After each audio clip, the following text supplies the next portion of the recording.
السلام علیکم ورحمۃ اللہ وبرکاتہ۔ چلیے دعا کے ساتھ آگے بڑھتے ہیں۔ رب اشرح لی صدری ویسر لی امری واحلل عقدۃ من لسانی یفقہوا قولی۔ لیسن کی طرف بڑھنے سے پہلے ایک ریکویسٹ ہے کہ اپنے لیے صدقہ جاریہ بناتے ہوئے لازماً اسے شیئر کریں اور بہت کچھ اس سے سیکھیں۔ تو اس کورس کا نام بھی یہی ہے، آسان تجوید کورس۔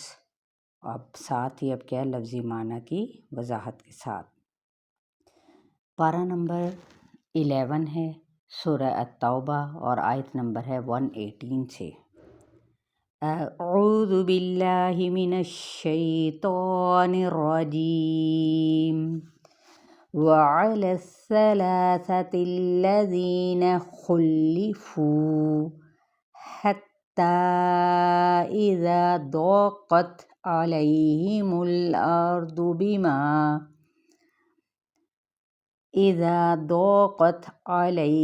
الأرض بما رحبت فضاقت عليهم أنفسهم وظنوا أن لا ملجأ من الله إلا إليه ثم تاب عليهم ليتوبوا إن الله هو التواب الرحیم۔ لفظی ترجمہ، وعلی اور اوپر، الثلاثتی تین کے، الذین وہ لوگ، خلفوا جن کا معاملہ ملتوی کر دیا گیا۔ تو یہ تین لوگ کون تھے؟ حضرت کعب بن مالک جو کہ شاعر تھے، دوسرے نمبر پہ مرارہ بن ربیع، اور تیسرے پہ ہلال بن امیہ۔ یہ تینوں ہی انصار میں سے تھے۔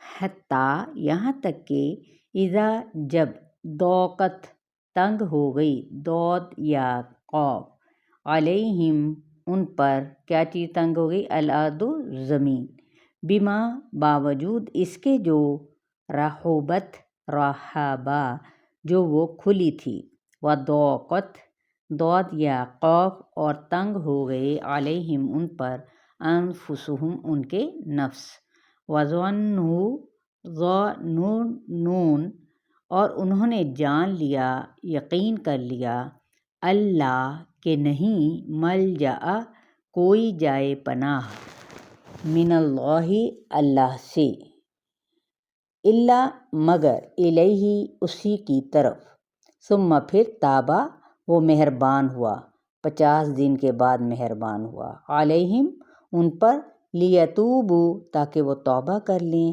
ان اللہ بے شک اللہ تعالیٰ، هو التواب وہی توبہ قبول کرنے والا، الرحیم مہربان ہے۔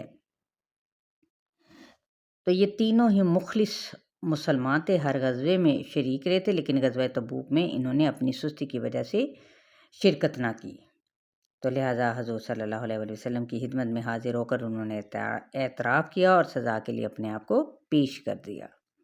تاہم اس دوران صحابہ کو ان سے بات چیت اور کسی قسم کا تعلق نہ رکھنے سے منع فرما دیا، اور 40 راتوں کے بعد جا کے ان کو حکم دیا کہ وہ اپنی بیویوں سے بھی دور ہے۔ مزید 10 دن اور گزر گئے تو توبہ قبول کر لی گئی، جس پر یہ مذکورہ آیت جو سی تھی یہ نازل ہوئی۔ یا ایہا الذین آمنوا اتقوا اللہ وکونوا مع الصادقین۔ یا ایہا اے، الذین لوگو، آمنو جو ایمان لائے ہو، اتقوا ڈرو، اللہ اللہ تعالیٰ سے، وکونوا اور ہو جاؤ، مع الصادقین سچے لوگوں کے ساتھ۔ مع کس کو کہتے ہیں؟ سچے، صادقین صاد دال قاف۔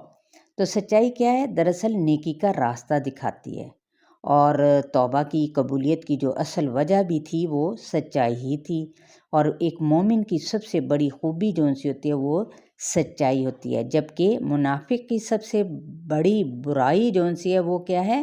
جھوٹ۔ ما کان لأہل المدینۃ ومن حولہم من الأعراب أن يتخلفوا عن رسول الله ولا يرغبوا بأنفسهم عن نفسه ذلك بأنهم لا يصيبهم ظمأ ولا نصب ولا مخمصة في سبيل الله ولا يطؤون موطئا يغيظ الكفار ولا ينالون من عدو نيلا إلا كتب لهم به عمل صالح إن الله لا يضيع أجر المحسنين۔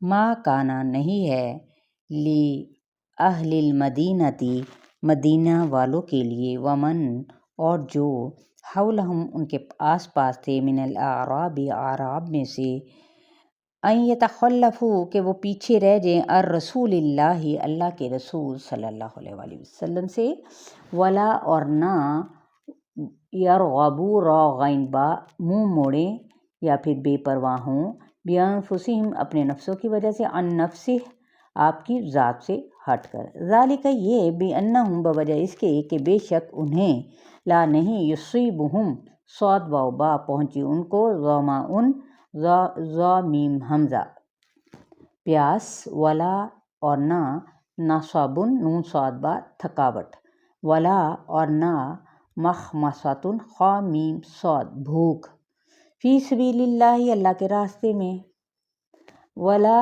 اور نہیں یطؤون واو طا حمزہ وہ چلتے ہیں موطئن واو طا حمزہ کی کوئی بھی چلنے کی جگہ یغیظ غین یا غو کہ غصہ دلائے الکفار کفار کو ولا اور نہ ینالون نون یا لام انہوں نے لیا من سے عدوٍ کسی دشمن سے نیلن نون یا لام کچھ لینا الا مگر کتبہ لکھا گیا لہم ان کے لیے بھی ساتھ اس کے عمل صالح نیک ان اللہ بے شک اللہ تعالیٰ لا نہیں یضیع کیا ہے ضاد یا عین ضائع کرتا اجر کن لوگوں کا المحسنین حاسنون محسنوں کا قربانی دینے والوں کا۔